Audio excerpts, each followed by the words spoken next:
আবারও ইসরায়েলি জাহাজে ভয়াবহ হামলার ঘোষণা ইয়েমেনের। আরো বিস্তারিত জানিয়ে দিব। এদিকে সিরিয়ার সামরিক স্থাপনায় ইসরায়েলের বিমান হামলা। এবার অস্ত্র তৈরি ও রপ্তানিতে আবারও শীর্ষে যুক্তরাষ্ট্র। এদিকে ক্ষেপণাস্ত্রের পাল্লা আরো বৃদ্ধি করেছে ইরানের বিমান বাহিনী, দাবি রিপোর্টে। আরো জানিয়ে দিব, এবার তালেবান সরকারের সঙ্গে টেকসই সম্পর্ক স্থাপনের আহ্বান ওআইসি ও তুরস্কের। এদিকে যুক্তরাষ্ট্রের উপর পাল্টা শুল্ক আরোপের ঘোষণা ইউরোপীয় ইউনিয়নের। আবারও ইউক্রেনকে সামরিক সহায়তা দিতে রাজি যুক্তরাষ্ট্র। এবং সর্বশেষে জানিয়ে দিব, এদিকে দক্ষিণ চীন সাগরে উস্কানি, ব্রিটেনকে চীনের হুঁশিয়ারি। শুনছিলেন সংবাদ শিরোনাম, এখন বিস্তারিত। তবে তার আগে অনুরোধ থাকবে এই ভিডিওতে একটি লাইক দিন এবং কমেন্টস করে জানিয়ে দিন আপনি কোন জেলা থেকে বা কোথায় থেকে আমাদের সাথে যুক্ত রয়েছেন। এবং সংবাদের সর্বশেষ গুরুত্বপূর্ণ আপডেট পেতে চ্যানেলটি সাবস্ক্রাইব করে আমাদের সঙ্গেই থাকুন। আবারও ইসরায়েলি জাহাজে ভয়াবহ হামলার ঘোষণা ইয়েমেনের। গাজার সীমান্তগুলো পুনরায় চালু করে সেখানে মানবিক সহায়তা প্রবেশের সুযোগ দেওয়ার জন্য নির্ধারিত সময়সীমা পেরিয়ে যাওয়ার পর ইসরায়েলি জাহাজগুলো লক্ষ্য করে পুনরায় হামলা শুরু করার ঘোষণা দিয়েছে ইয়েমেন। ইয়েমেনের সশস্ত্র বাহিনীর মুখপাত্র ইয়াহিয়া সারি বুধবার এক বিবৃতিতে এ ঘোষণা দেন।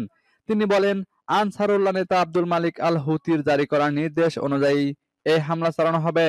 এর আগে আনসারুল্লাহ নেতা আব্দুল মালিক আল হুতি ইসরায়েলি সরকারকে 4 দিন সময় দিয়েছিলেন যাতে তারা গাজার সীমান্তগুলো পুনরায় খুলে দেয়, কিন্তু তেল আবিব হামাসের হাতে থাকা বন্দীদের মুক্তি আদায়ের লক্ষ্যে এই সীমান্তগুলো বন্ধ রেখেছে।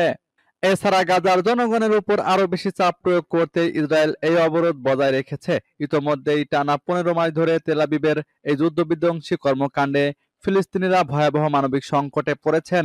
ইয়েমেনি সামরিক বাহিনীর বিবৃতিতে বলা হয়েছে, মধ্যস্থতাকারীরা যদি এই পরিস্থিতির সমাধান করতে ব্যর্থ হয় তাহলে ইয়েমেন ফিলিস্তিনি জনগণের প্রতি তাদের সমর্থন জোরদার করবে।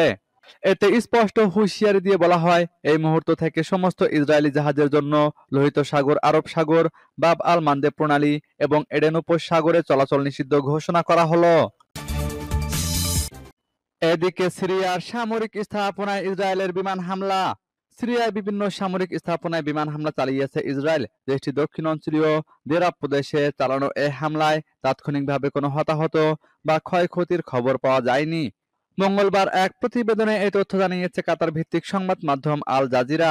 সিরিয়ান আরব সংবাদ সংস্থা সানা জানিয়েছে, সোমবার রাতে রাজধানী দামেস্ক থেকে 103 কিলোমিটার দক্ষিণে অবস্থিত দেরার উত্তরে 2টি শহরে হামলা চালানো হয়েছে, যাতে ধ্বংস করা হয় আসাদ সেনার বহু অস্ত্রাগার, কামান ও সাজোয়াজান। সংবাদ সংস্থার তথ্যের বরাতে জানা যায়, সিরিয়ার ক্ষমতাচ্যুত প্রেসিডেন্ট বাশার আল আসাদের সেনা সদস্যদের সামরিক ঘাঁটি লক্ষ্য করে এ হামলা চালায় তেল আবিব। বহুদিন ধরে ঘাঁটিগুলো দখল নেওয়ার চেষ্টা করছিল সিরিয়ার বিদ্রোহী গোষ্ঠী। এবার অস্ত্র তৈরি ও রপ্তানিতে আবারও শীর্ষে যুক্তরাষ্ট্র। অস্ত্র তৈরি ও রপ্তানিতে আবারও শীর্ষে যুক্তরাষ্ট্র। শতাধিক দেশে অস্ত্র সরবরাহ করে বিশ্বের সবচেয়ে ক্ষমতাধর রাষ্ট্রটি, যার মধ্যে সবচেয়ে বড় ক্রেতা মধ্যপ্রাচ্য ও ন্যাটোভুক্ত ইউরোপীয় দেশগুলো। বিশ্ব বাজারে আধিপত্য বিস্তার করছে মার্কিন অস্ত্র, গোলাবারুদ, সাজোয়াজান সহ আরো বহু সমরাস্ত্র। এক প্রতিবেদনে দেশটির সংবাদ মাধ্যম সিএনএন নিউজ এ তথ্য জানায়। সুইজারল্যান্ড ভিত্তিক গবেষণা প্রতিষ্ঠান স্টকহোম ইন্টারন্যাশনাল পিস রিসার্চ ইনস্টিটিউটের তথ্য অনুযায়ী গেল 4 বছরে বিশ্ববাজারে যুক্তরাষ্ট্রের অস্ত্র রপ্তানি 35% থেকে বৃদ্ধি পেয়ে দাঁড়িয়েছে 43%, যা দ্বিতীয় অবস্থানে থাকা ফ্রান্সের তুলনায় প্রায় 4 গুণ এবং তৃতীয় থেকে নবম স্থানে থাকা দেশগুলোর সম্মিলিত রপ্তানির সমান। গেল 5 বছরে বিশ্বের 100টিরও বেশি দেশ ও অঞ্চলে অস্ত্র সরবরাহ করেছে যুক্তরাষ্ট্র।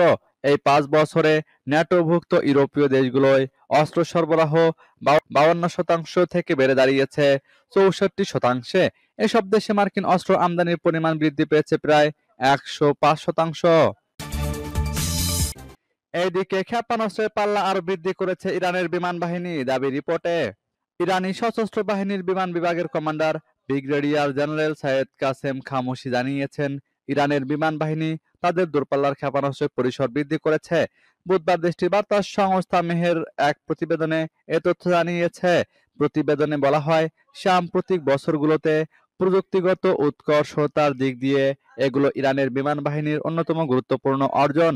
এতে বলা হয়, আগামী নতুন বর্ষের প্রথম মাসে ইরানের বিমান বাহিনী 1000টিরও বেশি উন্নত প্রযুক্তির অংশ উন্মোচন করবে। এর অংশ হিসেবে ইরানের বিমান বাহিনী দূরপাল্লার ক্ষেপণাস্ত্রের পরিসর আরও বাড়িয়েছে।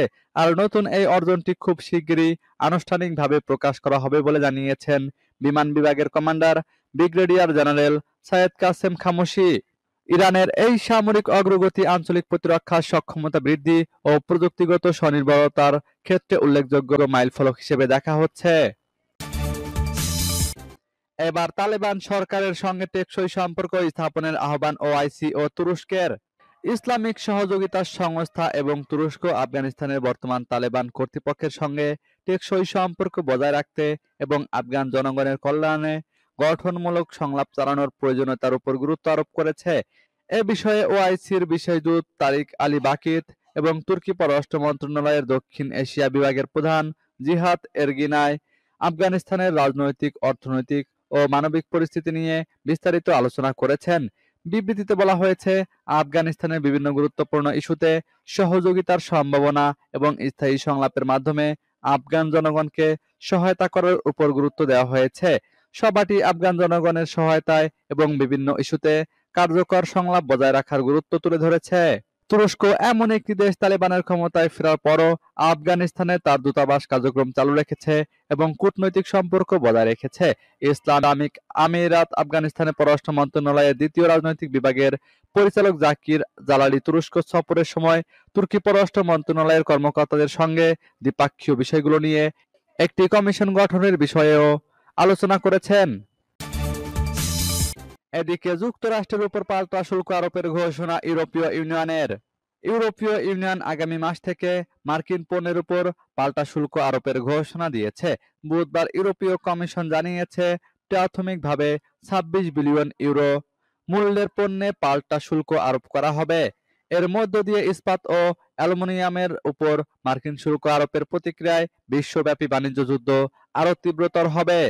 তবে ইউরোপীয় কমিশনের প্রধান উর্সুলা ভন ডের লেইন জানিয়েছেন, ইউরোপ আলোচনার জন্য দরজা উন্মুক্ত রেখেছে। উচ্চ শুল্ক কারো স্বার্থে নয় বলেও মনে করেন তিনি। মার্কিন প্রেসিডেন্ট ডোনাল্ড ট্রাম্প ঘোষিত সমস্ত ইস্পাত এবং অ্যালুমিনিয়াম আমদানির উপর 25% বর্ধিত শুল্ক বুধবার থেকে কার্যকর হয়েছে। ইউরোপীয় কমিশন জানিয়েছে, তারা 1 এপ্রিল মার্কিন পণ্যের উপর শুল্কের বর্তমান স্থগিতাদেশ শেষ করবে এবং 13 এপ্রিলের মধ্যে শুল্ক সম্পূর্ণরূপে কার্যকর হবে। ইউরোপীয় কমিশনের প্রধান বলেন, আজ আমরা যে পাল্টা ব্যবস্থা নিচ্ছি তা শক্তিশালী কিন্তু আনুপাতিক।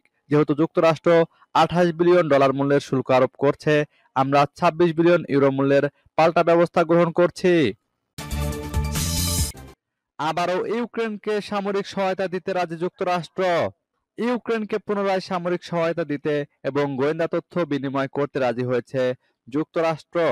রাশিয়ার সঙ্গে 30 দিনের যুদ্ধবিরতির একটি মার্কিন প্রস্তাবে ইউক্রেন রাজি হওয়ার পরই ওয়াশিংটন এ সিদ্ধান্ত নিয়েছে। কিয়েভ ও ওয়াশিংটনের মধ্যে আলোচনার পর দুই দেশে মঙ্গলবার একটি যৌথ বিবৃতি দেওয়া হয়।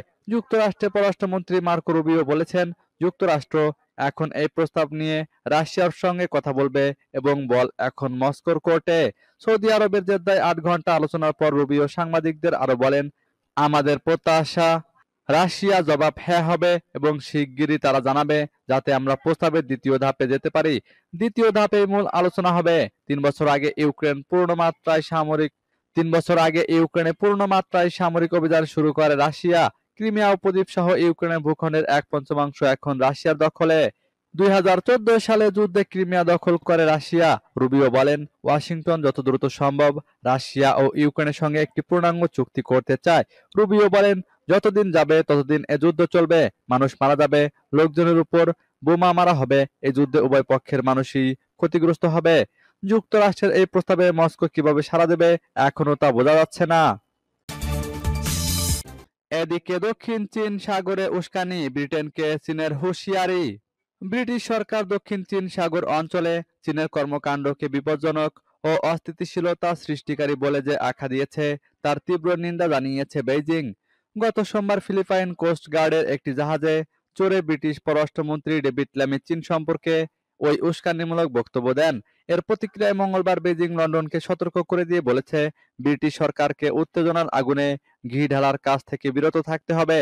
ডেভিড লামি এর আগে গত 8 মার্চ ফিলিপাইনের পররাষ্ট্রমন্ত্রীর সঙ্গে একটি যৌথ প্রতিরক্ষা চুক্তিতে সই করেন। অস্ট্রেলিয়া, জাপান ও আমেরিকার সঙ্গেও ফিলিপাইনের একই রকম চুক্তি রয়েছে।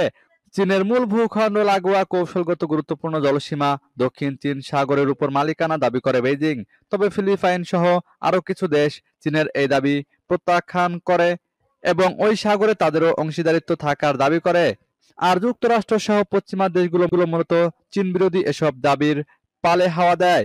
ব্রিটিশ পররাষ্ট্রমন্ত্রীর সাম্প্রতিক বক্তব্য সম্পর্কে মঙ্গলবার চীনা পররাষ্ট্র মন্ত্রণালয়ের মুখপাত্র মাও নিং বলেছেন, ব্রিটেনকে দক্ষিণ চীন সাগরের উপর বেইজিংয়ের সার্বভৌমত্ব ও অধিকার মেনে নিতে হবে। সেই সঙ্গে আঞ্চলিক দেশগুলোর মধ্যে বিভেদ উস্কে দেওয়ার কাজ থেকেও লন্ডনকে বিরত থাকতে হবে। সূত্র তাসনিম নিউজের।